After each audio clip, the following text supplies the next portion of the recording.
वैसे आपको ये बात पता ही है कि एक दिन हर एक चीज का अंत होता है। क्या आपने कभी सोचा है कि ब्रह्मांड का अंत कैसे होगा? वैसे ब्रह्मांड हमेशा हमेशा फैलता रहेगा। वैसे ब्रह्मांड के अंत के बहुत सारे उत्तर हैं, इसलिए मैं दूसरा तरीका अपनाऊंगा और आपको काल्पनिक तरीके से समझाऊंगा। बहुत सारे लोगों का मानना है कि ब्रह्मांड समाप्त हो जाएगा, पर इसका एक सिद्धांत यह भी है कि ब्रह्मांड हमेशा चलता रहेगा। इसके बारे में ज़्यादा बात नहीं करूंगा कि मनुष्यों का जीवन आगे कैसे बढ़ेगा। मैं सिर्फ पृथ्वी और ब्रह्मांड और इसके प्रभावों के बारे में बात करूंगा, और साथ में पृथ्वी और ब्रह्मांड पर घटित होने वाली महत्वपूर्ण घटनाओं के बारे में बात करेंगे। तो चलो शुरू करते हैं। आज से 1000 साल बाद हमारी अधिकांश भाषा विलुप्त हो जाएगी और इसके बाद शायद वो कभी बोली भी ना जाए।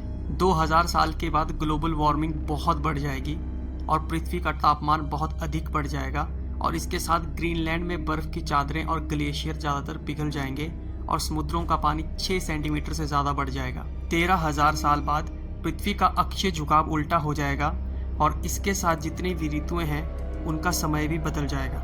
20,000 सालों के बाद सहारा डेजर्ट पूरी तरह से सूख जाएगा। 50,000 साल के बाद हमारे तापमान में इतनी अधिक वृद्धि हो गई होगी जिससे ग्रीनलैंड की सारी बर्फ पूरी तरह से पिघल जाएगी। इतने ज़्यादा तापमान के कारण हो सकता है कि पृथ्वी अब रहने लायक ना बची हो। 85,000 साल बाद इस समय मान लेना उचित होगा कि इस समय दुनिया पूरी तरह से बदल जाएगी। अगर इस समय इंसान जिंदा बचे होंगे तो बता दूं, ना ही कोई धर्म होगा और ना ही कोई राष्ट्र बचा होगा। 1,00,000 साल बाद ब्रह्मांड में सुपरनोवा विस्फोट होगा जो कि पृथ्वी से भी दिखाई देगा।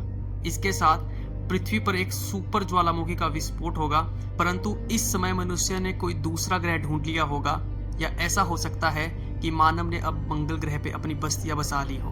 5,00,000 साल के बाद एक बहुत बड़ा क्षुद्र ग्रह पृथ्वी से टकराएगा जो रिएक्टर पर 10.2 तीव्रता वाले भूकंप के बराबर होगा।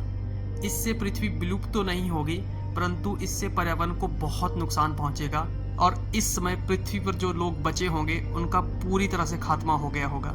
10,00,000 साल बाद इंसानों द्वारा चांद पर जो कुछ छोड़ा गया है वो पूरी तरह से नष्ट हो जाएगा, उसके साथ नील आर्मस्ट्रॉन्ग के पैरों के निशान भी। 50,00,000 सालों के बाद धरती पर बनी पत्थर की सभी चीजें खत्म हो जाएगी, चाहे वो गीजा के पिरामिड हो या ताजमहल। 1 करोड़ साल के बाद बहुत जबरदस्त गामा रे ब्लास्ट होगा। 2 करोड़ साल बाद मंगल ग्रह के चांद रिंग्स में बदल जाएंगे और सैटर्न के रिंग पूरी तरह से खत्म हो जाएंगे। 5 करोड़ साल के बाद अंटार्कटिका की सारी बर्फ पूरी तरह से पिघल जाएगी। 10 करोड़ साल के बाद एक बहुत बड़ा एस्टेरॉयड हमारी धरती से टकराएगा, जिस कारण एक नया सुपर कॉन्टिनेंट हमारी पृथ्वी पर बनेगा। और 500 करोड़ साल के बाद हमारा सूरज एक बहुत बड़ा रेड जाइंट बन जाएगा और धरती को पूरी तरह से निगल देगा।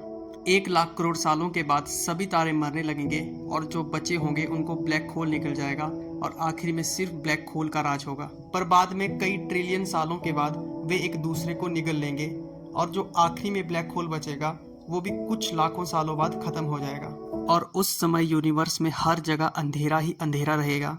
ब्रह्मांड की कोई भी चीज एग्जिस्ट ही नहीं करेगी। इसके बाद टाइम का भी कोई मतलब नहीं बचेगा। अगर वीडियो अच्छी लगे तो वीडियो को लाइक और चैनल को सब्सक्राइब ज़रूर करना।